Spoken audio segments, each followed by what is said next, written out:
प्रगति भवन में CM KCR से मिले विभिन्न राज्यों के नेता। उनमें तमिलनाडु वीसीके पार्टी के अध्यक्ष तिरुमावलवन भी शामिल है। नेताओं ने बीआरएस की स्थापना के लिए केसीआर को बधाई दी। केसीआर ने उन्हें बताया कि एससी के विकास के लिए कई योजनाएं लागू की जा रही है। केसीआर ने कहा कि तेलंगाना की योजनाओं को पूरे देश में लागू किया जाना चाहिए। केसीआर ने कहा कि बीआरएस के तत्वावधान में जल्द ही हैदराबाद में दलित सम्मेलन होगा। वीसीके पार्टी के अध्यक्ष तिरुमावलवन ने कहा कि उन्हें तेलंगाना में अनुसूचित जाति की योजनाओं के बारे में पता चला है।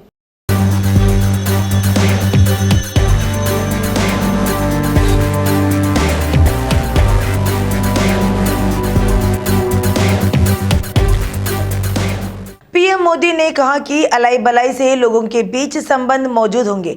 मोदी ने दशहरा उत्सव के अवसर पर हैदराबाद में हरियाणा के राज्यपाल बंडारू दत्तात्रेय द्वारा आयोजित अलाई बलाई कार्यक्रम की प्रशंसा की।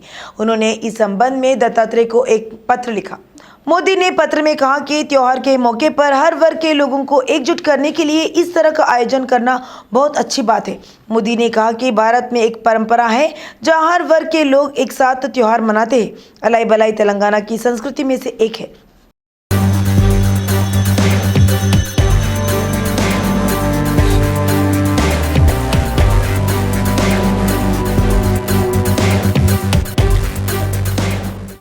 भाजपा प्रदेश अध्यक्ष बंडी संजय प्रदेश की जनता को बताना चाहते हैं कि केसीआर नई पार्टी क्यों शुरू कर रहे हैं। उन्होंने कहा कि केसीआर द्वारा घोषित पार्टी का कोई झंडा नहीं है, कोई एजेंडा नहीं है।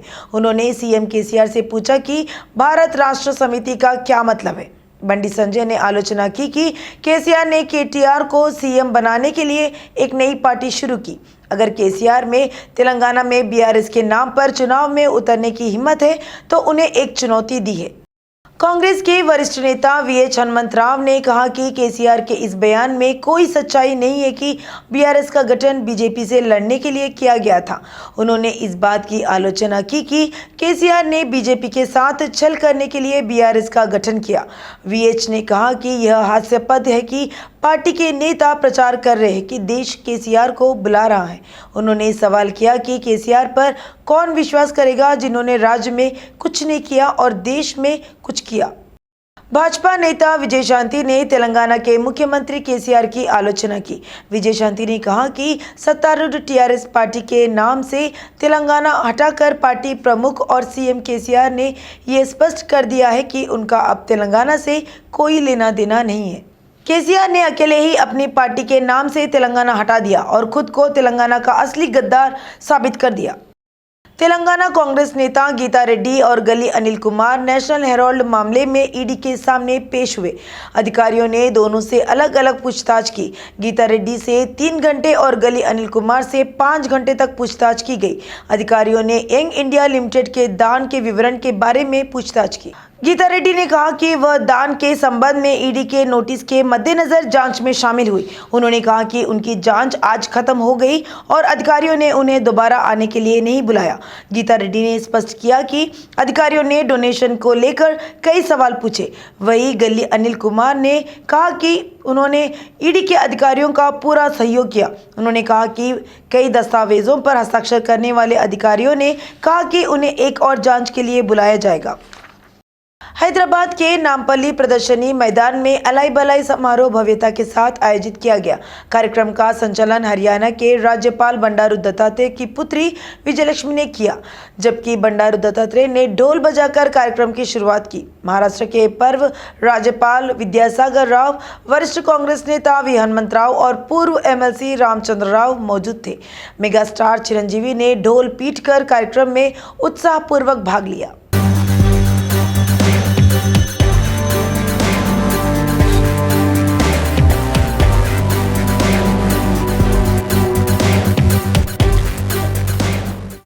केंद्रीय मंत्री किशन रेड्डी चाहते हैं कि चुनाव के बाद सभी देश के विकास के लिए मिलकर काम करें। उन्होंने नामपल्ली प्रदर्शनी मैदान में आयोजित अलाई बलाई कार्यक्रम में भाग लिया। इस मौके पर तेलुगु राज्यों में राजनीतिक हालात बिगड़ेंगे। किशन रेड्डी ने झंडे की परवाह किए बिना देश को आगे ले जाने के प्राथमिक एजेंडे का आह्वान किया।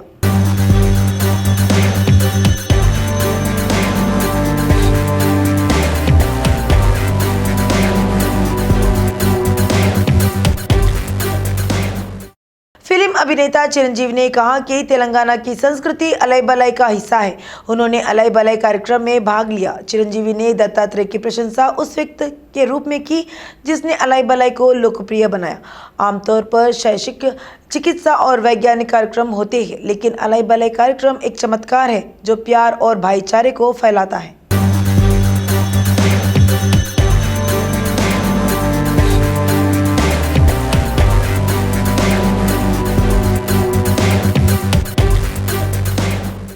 गुरुवार को शहर में अलई बलई कार्यक्रम में हिस्सा ले रहे अभिनेता चिरंजीवी को एक असामान्य स्थिति का सामना करना पड़ा जब उन्हें अपने प्रशंसकों के साथ फोटो सत्र को रोकने के लिए कहा गया। यह घटना तब हुई जब हरियाणा के राज्यपाल बंडारू दत्तात्रेय द्वारा आयोजित कार्यक्रम में प्रख्यात अवधानी गरिकीपति नरसिम्हा राव सभा को संबोधित कर रहे थे। तस्वीरें के लिए चिरंजीवी के प्रशंसकों के झुंड और अशांति पैदा करने पर उन्होंने स्टार से प्रशंसकों के साथ फोटो सत्र को रोकने के लिए कहा ताकि वह बात करना जारी रख सके। गरिकापति ने माइक पर आगे घोषणा की कि अगर इसे तुरंत नहीं रोका गया तो वह वहां से चले जाएंगे। यह वीडियो अब सोशल मीडिया पर वायरल हो रहा है, जिसमें कुछ लोग गरिकापति के कार्यों से असहमत है और यह अन्य उनकी सराहना कर रहे हैं। हरियाणा के राज्यपाल बंडारू दत्तात्रेय की बेटी बंडारू विजयलक्ष्मी ने राजनीति में उनके प्रवेश पर महत्वपूर्ण टिप्पणी की। उन्होंने अलई बलई के संस्थापक अध्यक्ष के रूप में अपने राजनीतिक प्रवेश पर स्पष्टता दी है। उन्होंने स्पष्ट किया कि उन्हें राजनीति में मौका देने के मामले पर अंतिम फैसला भाजपा का है।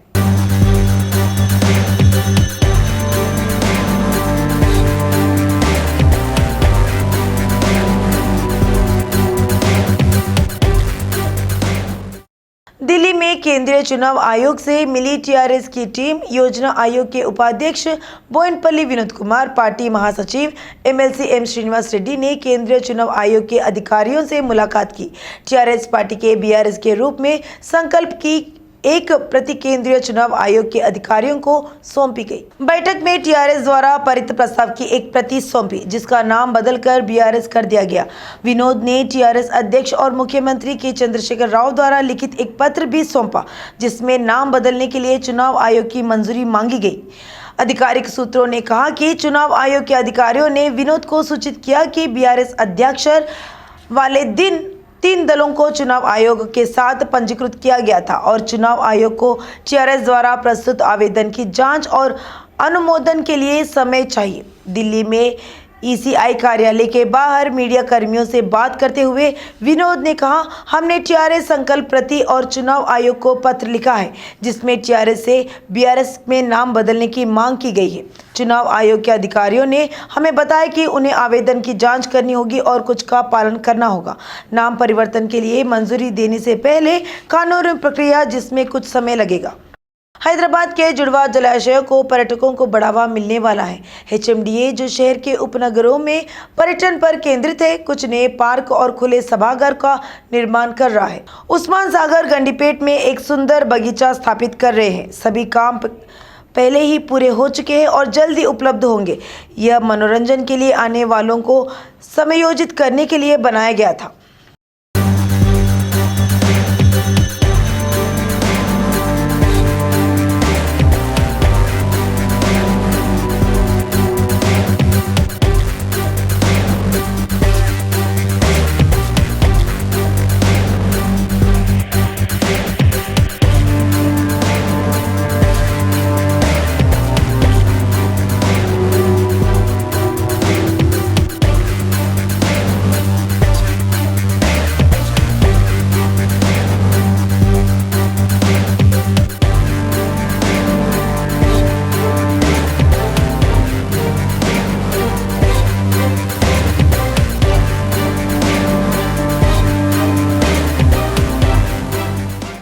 लोकप्रिय गायक गदर पहली बार चुनाव लड़ने जा रहे हैं। वह आगामी मुनगोड़ उपचुनाव में प्रजा शांति पार्टी की ओर से चुनाव लड़ेंगे। इसकी घोषणा पार्टी नेता के पॉल ने प्रजा शांति पार्टी कार्यालय में की।